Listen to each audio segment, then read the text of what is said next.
chamo Débora Duarte e faço parte do Ministério de Famílias da Primeira Igreja Batista em Santa Cruz, no Rio de Janeiro, junto com meu esposo, Felipe Duarte.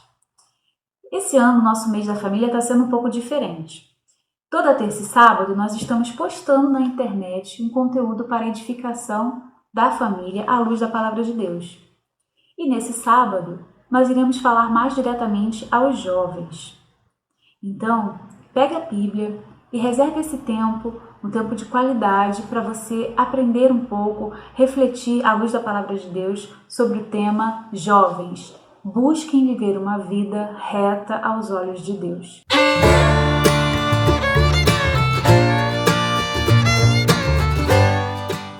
Nós iremos refletir nos próximos minutos sobre o que é viver uma vida reta aos olhos de Deus.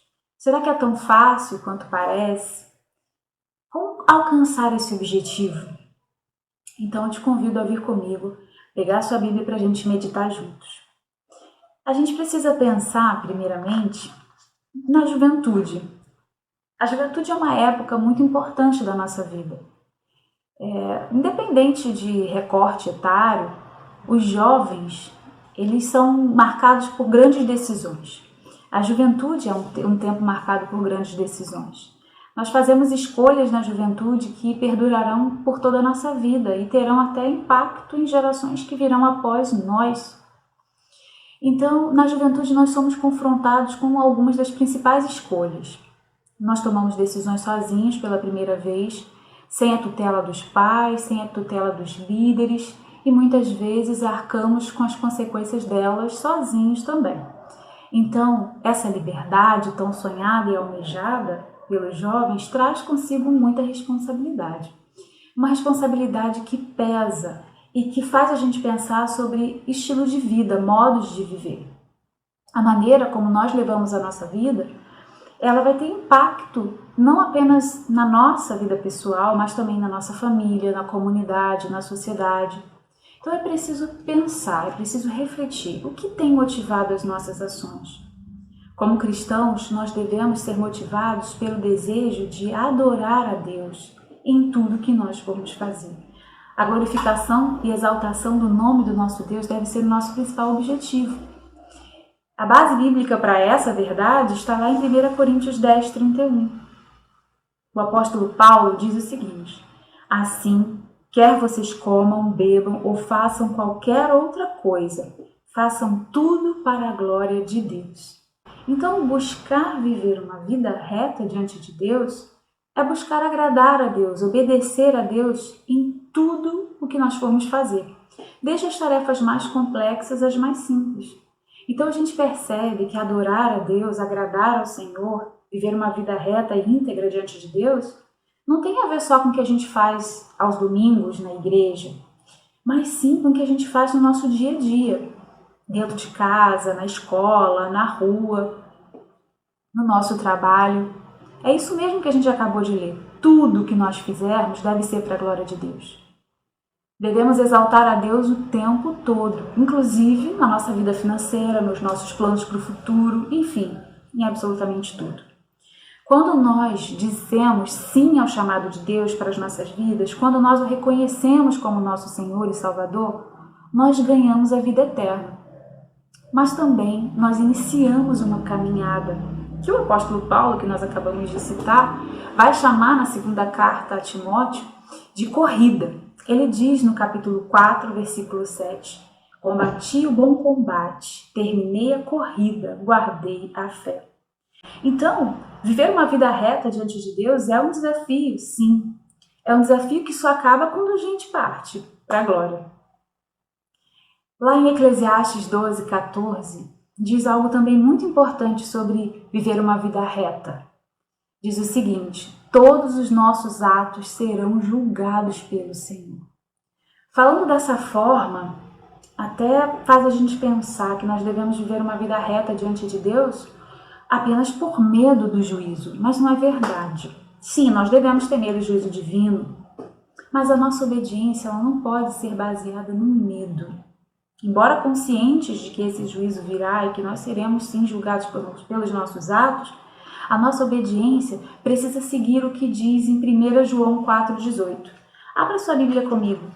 em 1 João 4,18, para a gente ver juntos o que está escrito na palavra de Deus sobre isso. 1 João 4,18 diz assim: no amor não há medo. Ao contrário, o perfeito amor expulsa o medo, porque o medo supõe castigo. Aquele que tem medo não está aperfeiçoado no amor. Portanto, o amor está em nós para que nós tenhamos confiança no dia do juízo e não medo. Isso está escrito no versículo 17 do capítulo que nós acabamos de ler. Dessa forma, o amor está aperfeiçoado entre nós para que no dia do juízo tenhamos confiança, porque neste mundo somos como Ele. Nós devemos obedecer e servir a Deus porque o amamos, porque confiamos no propósito que Ele tem para as nossas vidas, porque reconhecemos que tudo o que somos e o que seremos, tudo o que temos e o que teremos, vem de Deus. É muito fácil cair no vazio e na superficialidade de uma vida religiosa por medo do que as pessoas vão dizer ao nosso respeito. Esse é um outro aspecto que, quando a gente vai falar de viver uma vida reta diante de Deus, as pessoas caem também nesse equívoco. Como a gente falou antes, tem o medo do juízo, que deve existir, mas não deve pautar a nossa obediência, que deve sim ser pautada pelo amor, mas também tem um outro tipo de medo que algumas pessoas acabam tendo. É o medo do que as pessoas vão dizer ao nosso respeito. Essa preocupação, ela esconde muitas vezes pecados, medos, dúvidas, que se não forem encarados e tratados por meio de um relacionamento íntimo e sincero com Deus, poderão nos afastar dele. Então, na nossa vida com Deus, a gente não pode ter medo nem vergonha de expor as nossas fragilidades e fraquezas. Pelo contrário, nós precisamos fazer isso diariamente se nós queremos viver uma vida reta diante de Deus. Nós precisamos confiar na ajuda do Espírito Santo para nos ajudar a vencer o pecado. Precisamos confiar também no amor incondicional do nosso Deus.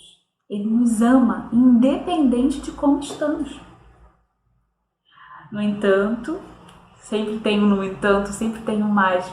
Porém, é preciso tomar cuidado com com o risco que esse tipo de pensamento pode causar em algumas pessoas. Existe o risco de você pensar que eu não preciso ter medo do que as pessoas vão dizer, Deus me ama de maneira incondicional, então eu posso agir de maneira libertina, posso fazer o que eu quiser, porque Ele vai me perdoar mesmo. Não é dessa maneira. Jesus nos ensina que é preciso tomar cuidado. Há um risco sobre nós servirmos dois senhores. O pecado, o erro, pode ocorrer na vida de alguém que teme e busca o Senhor. Mas quem procura uma vida reta aos olhos de Deus não vai se acomodar e se alegrar com uma vida de pecado. Quem pensa assim não está sendo sincero diante de Deus. Então é preciso vencer o medo excessivo do juízo, vencer também o medo da opinião alheia. E buscar uma intimidade pessoal com Deus, para que a gente possa descobrir o que Ele tem para nós, como Ele deseja que a gente viva.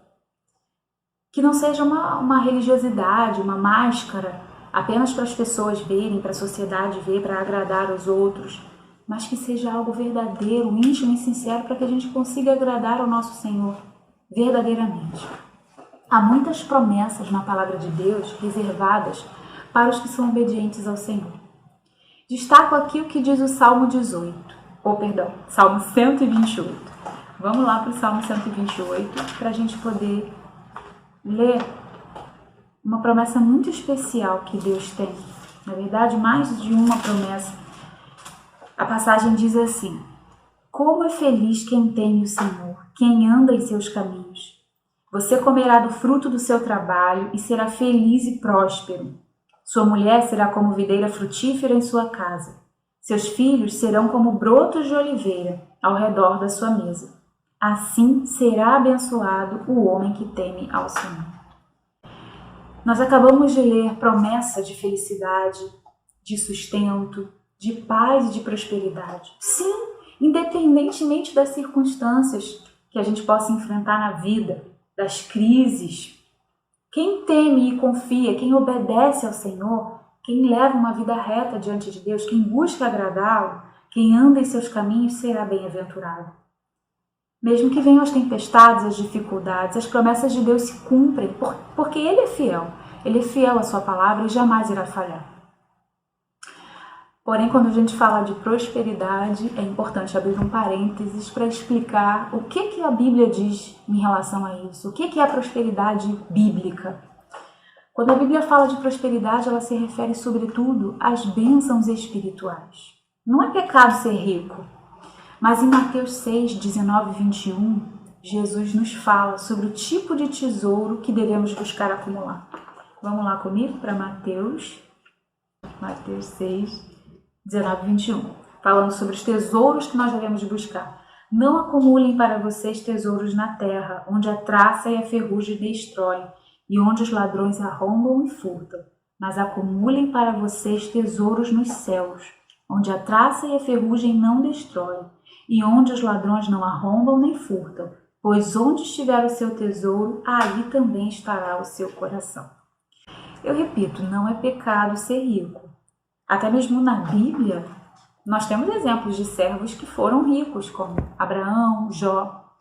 O problema é a gente pensar que porque a gente leva uma vida de obediência a Deus, Ele passa a nos dever uma prosperidade, uma riqueza material, sabe? Tem gente que pensa que obedecer a Deus é como se estivesse participando de um programa de milhas.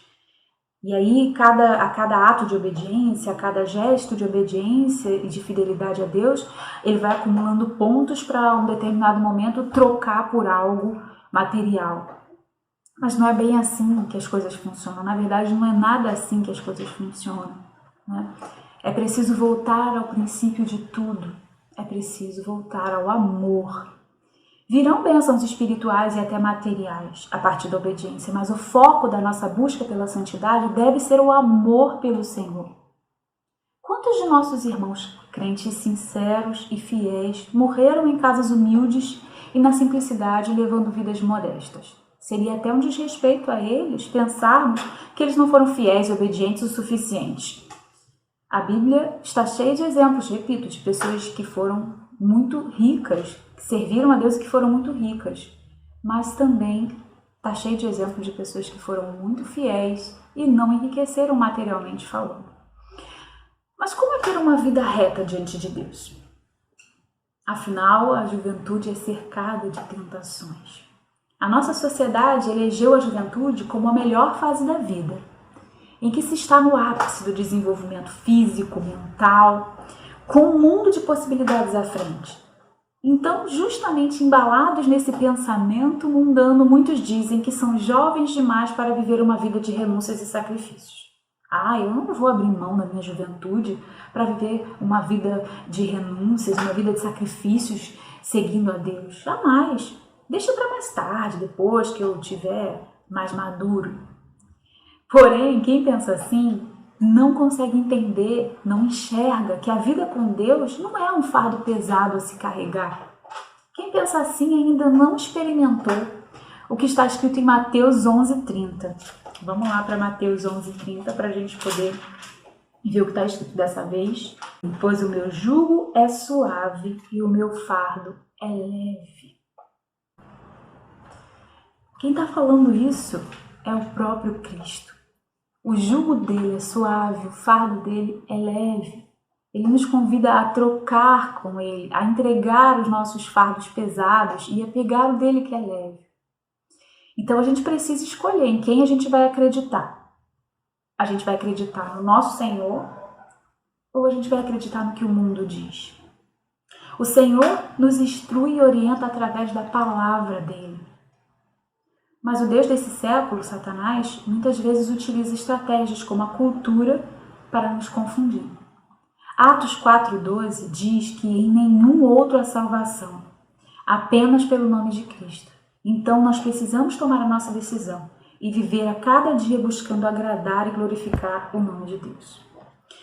A busca pela santidade não é algo que deve nos deixar ansiosos ou preocupados. Se você está comigo até agora, até aqui, deve estar pensando assim, meu Deus, como que eu vou conseguir viver essa vida reta? Como que eu vou conseguir te agradar em tudo? Como que eu vou conseguir isso? É muito difícil, estou preocupado, estou ansioso. Então, vem comigo lá para Filipenses.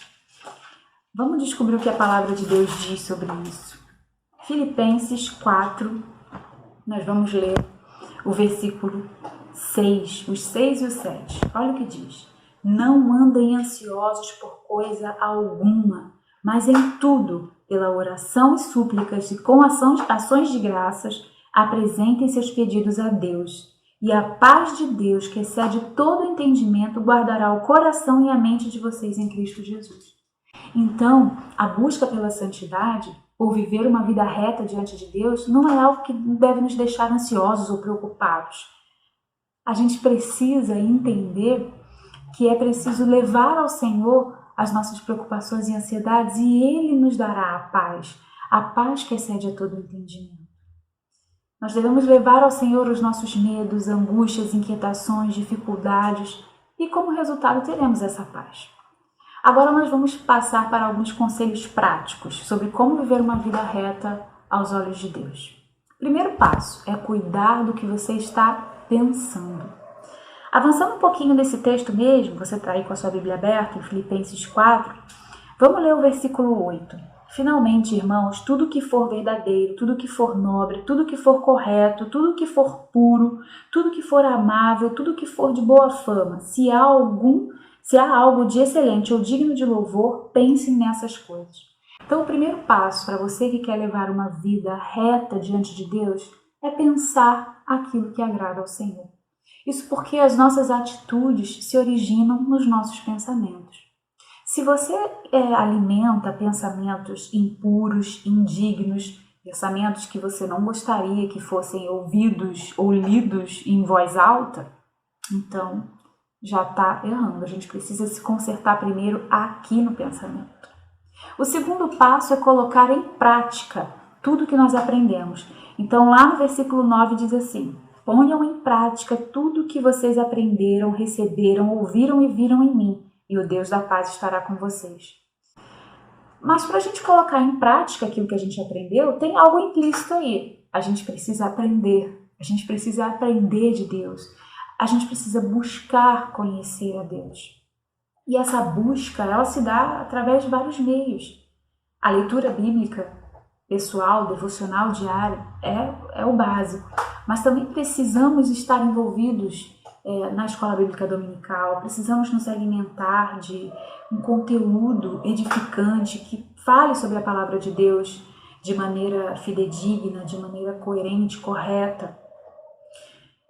A gente precisa se fazer algumas questões, né? A gente precisa se perguntar: nós temos frequentado a EBD, nós temos buscado esse alimento, nós apreciamos e valorizamos o momento da mensagem nos cultos, ou a gente só gosta mesmo da parte do louvor? Então a gente precisa pensar isso e fazer essa autoanálise.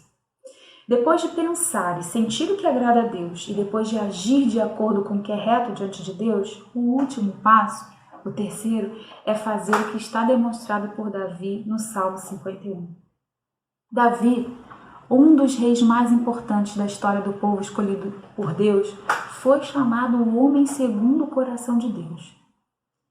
Ele teve uma história cheia de altos e baixos em sua vida moral, mas espiritualmente falando ele é um exemplo, pois buscava de maneira intensa e incessante viver em santidade e agradar ao Senhor. Vamos lá para o Salmo 51 para a gente descobrir esse terceiro passo. O Salmo 51 foi escrito por Davi no momento de muita contrição, muita tristeza. Ele tinha cometido algo muito grave, algo muito ruim. E a consequência desse erro foi a morte de uma pessoa inocente. Então ele escreve esse salmo muito movido pelo arrependimento. E o versículo 10 diz assim: cria em mim um coração puro, ó Deus, e renova dentro de mim um espírito estável.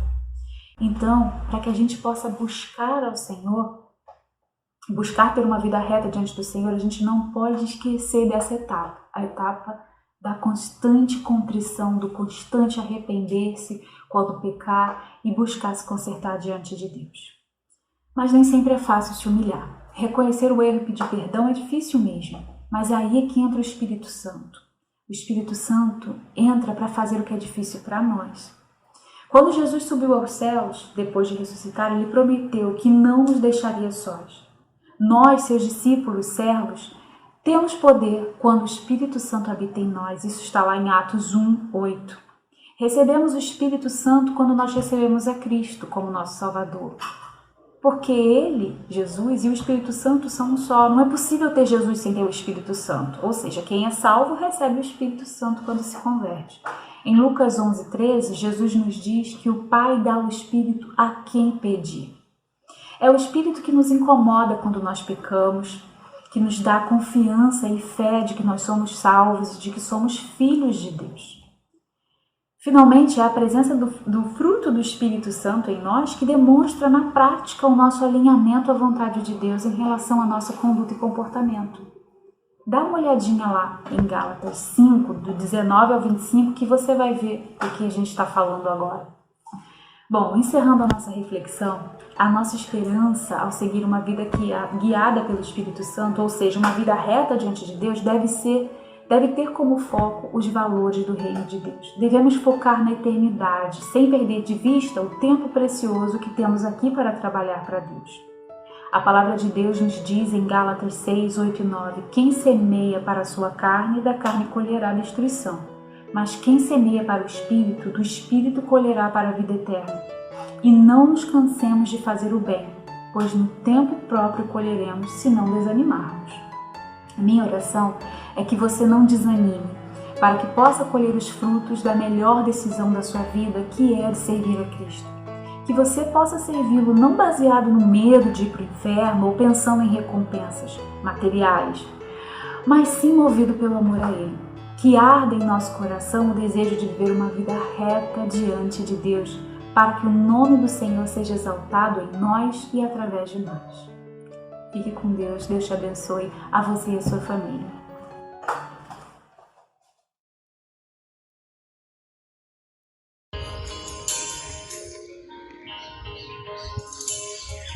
Quantas vezes eu te quero, querendo outras coisas também.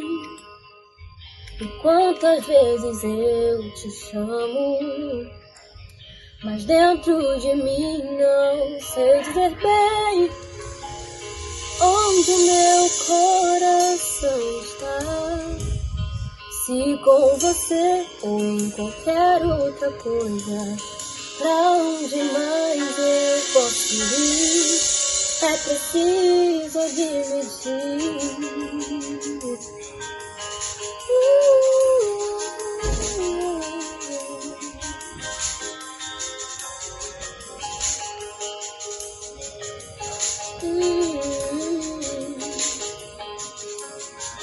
Quantas vezes eu te quero, querendo outras coisas também.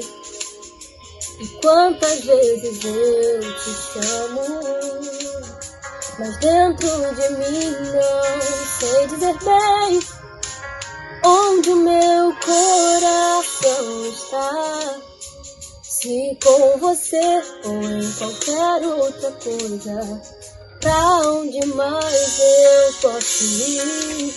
É preciso admitir. Entre tantas distrações, entre tantas coisas ruins, será que há remédio pra um coração dividido assim?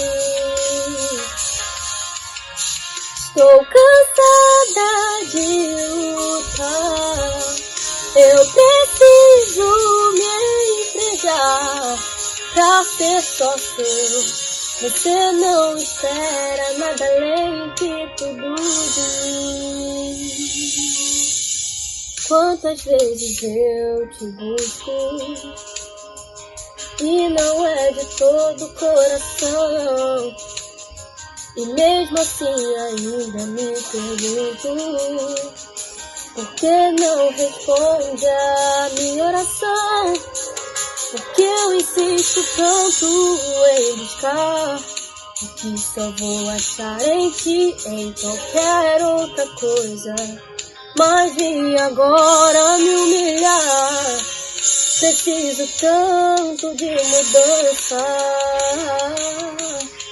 Entre tantas distrações, entre tantas coisas vãs, será que há remédio pra um coração dividido assim?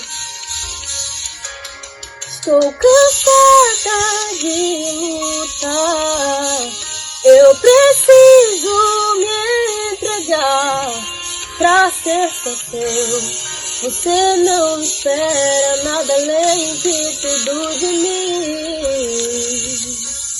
Entre tantas distrações, entre tantas coisas ruins, será que há remédio pra um coração dividido assim? Estou cansada de lutar, eu preciso me entregar pra ser só teu. Eu sei que não há ninguém capaz de fazer isso por mim.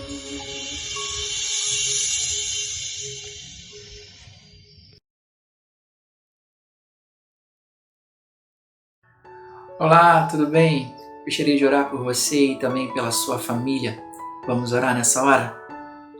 Deus, muito obrigado por esse mês esse que nós comemoramos e nós celebramos o mês da família.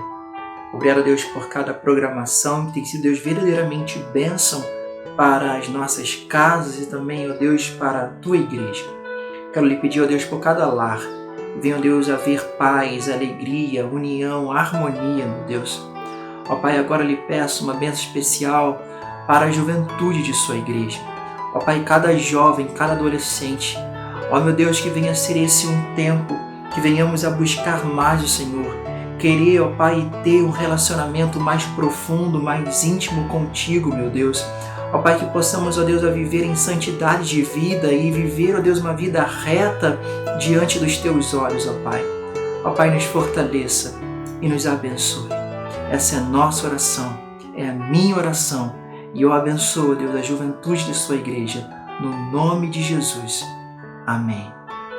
Deus verdadeiramente te abençoe e guarde a sua vida e a sua casa.